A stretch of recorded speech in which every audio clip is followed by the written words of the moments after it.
Hi all, this is Meyleen Velasquez. I am a licensed clinical social worker and a registered play therapist. Today I wanted to talk a little bit about some of my favorite books, which might be useful and helpful for those of you who are looking into becoming play therapists or into upping your child therapy game. So for those of you that are looking to learn more about play therapy, I have two recommendations.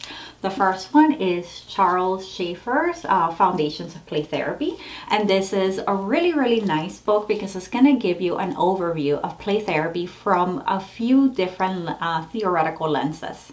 This is a really good starter book, especially if there's some of you who might be on the fence about whether play therapy actually works and what are the theories that support the work. I often make this book a recommendation if I'm speaking to a group of professionals who are not very familiar with play therapy and might be a little bit skeptical as to what kind of counseling you can do with children and whether play is an actual effective tool, which it is.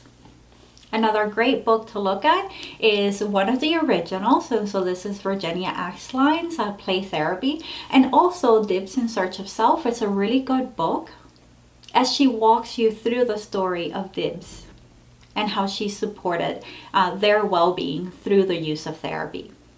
Another great book, if you're interested in metaphors and in storytelling, is Therapeutic Metaphors for Children and the Child Within. I love this book because it gives tons of examples and it helps to walk clinicians through the process of creating stories, understanding the issues that the client is bringing into sessions, the metaphors that are showing, and how to bring those metaphors into the stories that you're creating for families. One of the first things that really got me interested into the field of mental health was Jungian analysis.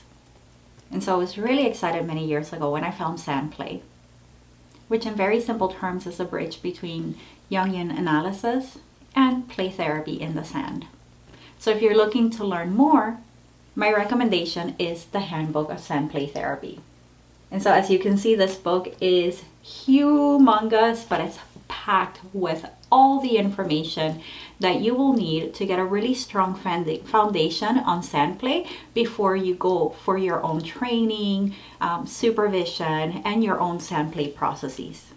So I hope that these recommendations are useful as you walk through your journey of becoming a child counselor or play therapist, or just stepping up your clinical practice. All of us are consistently learning, and the moment we stop learning is the moment that we're kind of in trouble, because there's always something else for us to develop and to grow and to learn more of. Not to mention that theories, foundations, clinical treatment, it's all constantly changing, and it's really important for us to keep up. And so our last recommendation is Digital Play Therapy. This is a much needed book, one that I'm still working through, but especially useful for those who might have transitioned into online services post-pandemic, and those that might not still understand whether digital or virtual services might be effective for children. So definitely a recommended read. I hope that this was useful and helpful to your practice. If there's anything else that you would like to hear, please let me know. Thank you. Bye.